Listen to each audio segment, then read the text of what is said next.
with two separate cases, two separate warrants out of the state of Nevada. I have spoken to the officials in Nevada. They do intend to extradite him. The warrants are for sort of a bad check, and then theft greater than $100,000. The factual basis is gambling at a casino, taking out a marker for the $100,000 or more. Their position is there was attempts to negotiate with Mr. Morris, both by the casinos and then by the district attorney's office in Nevada. Those have been unresponsive. I wouldn't do that just yet, because your ass is mine. Welcome to Las Vegas, baby, a city where over 40 million people come and visit every year, where life is like a GTA server.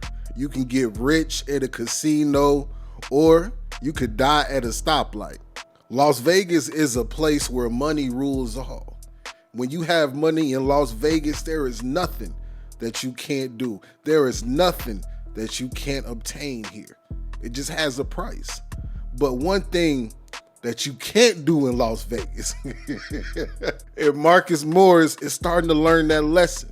The one thing you cannot do in Las Vegas is owe them casinos money, because the DA office here has a special unit, and this special unit is called the bad check unit.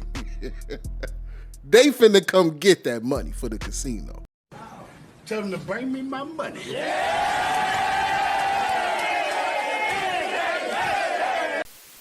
It was a regular vacation in Florida, something that Marcus Morris and his twin brother probably have done hundreds of times. But this time something was different.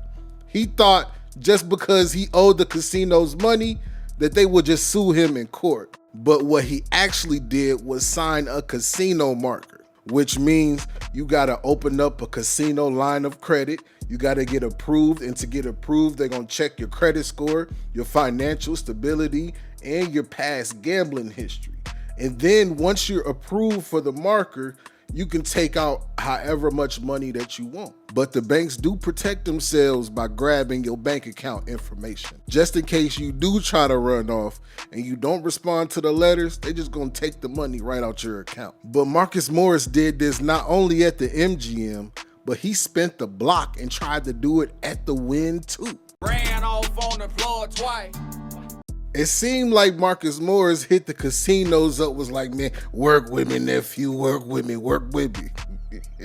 Because it seemed like they was trying to work with him. Usually within 30 days, if you don't pay, they send it straight off to the DA. And the DA say, hey man, you got 10 days to pay us, or you gonna have to pay them the money, us 10%, and we issuing the warrant for your arrest. The moment that the casinos try to withdraw the money from your account, and the funds are not in the account, the casinos turn into the banks and they treat it like fraud. So now there's a warrant issued for your arrest, and if that amount is over $1,200, it will be a felony, and that's per marker that he took out. So he got charged with 2 felonies by taking out 2 markers in 2 casinos in Las Vegas. So now he in court, had his hearing today, and he asking for bond. And he like, bro, man, I was finna pay them back, bro. I'm in the process of paying them back. If y'all let me out, I'm gonna pay them back. But Las Vegas ain't hearing that. They like, hey, yeah, bring them back down so we can holler at them. And the judge said we can only release you under 2 conditions. 1,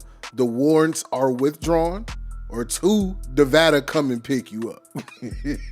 What's crazy is Marcus Morris done earned over $100 million in his NBA career. Where is that now? But to try this in Las Vegas, Nevada is a different city. It's not like everybody else's city. The casinos here are the lifeline of Nevada, and the casinos business come before any business in Nevada. I mean, just take a look at DraftKings and FanDuel. They still can't get in Nevada. Because they already know if they let DraftKings and FanDuel in the door, it's over with. You got me. Marcus Morris, what is going on though, bro? We just seen you on ESPN. We just seen you on First Take. We just seen you on Get Up. How you go from get up to get out? Now you done embarrassed the family. People calling your brother like, man, what's your brother on, man? Y'all just made 100 million. What's going on? And now your brother's sitting back like, you're costing me money, CW. seeing cases like this just make you happy that you broke. Like, man, I owe the creditors $2,000, but not $200,000. That $200,000 look different when it's on a piece of paper, don't it? I'm just happy that this didn't happen back in the day. See, 93 do like to gamble sometimes, so, I go down to the casinos in Vegas and I'll chop it up sometimes with the dealers, especially the older ones, because I like to know what happened in Las Vegas back when the mob was running.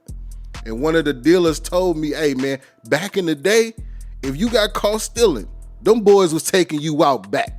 3, 4, 6'5" Samoans with Mike Tyson neck is finna pull you into a back room. And they was gonna break your legs. They might break your arm. If you stole too much money, you might have ended up in Lake Mead, because Lake Mead is still uncovering bodies to this day. And if the mob really wanted to get you back then, there are so many secret and backdoor entrances and tunnels and stairwells back a house that the general public will never know exists. Let's say you're an artist and you're running late for your show. There's a door that leads to a hallway that leads to backstage, and vice versa. But those days are over. One thing that Marcus Morris is gonna have to do is pay that debt. They're not letting him out of jail. They're not giving you no bond until you A, pay the debt, B, make a payment plan, or C, they drop the charges. There is no way out of this case without making sure that money gets paid. But we gonna find out, because there are a lot of questions that we all have. Like, how did you make $100 million and you taking out casino markers? We need to figure this out. And how did you not understand the legal implications of a casino marker? That's why I need y'all down in the comment section to beat the comment section up. Let me know, do y'all think Marcus Morris is going broke? Or do you believe that somehow, some way, this is a big misunderstanding? I mean, he's got a great relationship with his brother though. Do you think in the end, ultimately, Markeith Morris might end up having to pay this debt for his brother? And let me know down in the comment section, would you spend 200 bands to keep your brother out of jail? And y'all know what to do, man. Don't forget to hit me with the HBO special. Help a brother out with some likes, comment, and subscribe. It's 93 Zay, and I'm out this thing.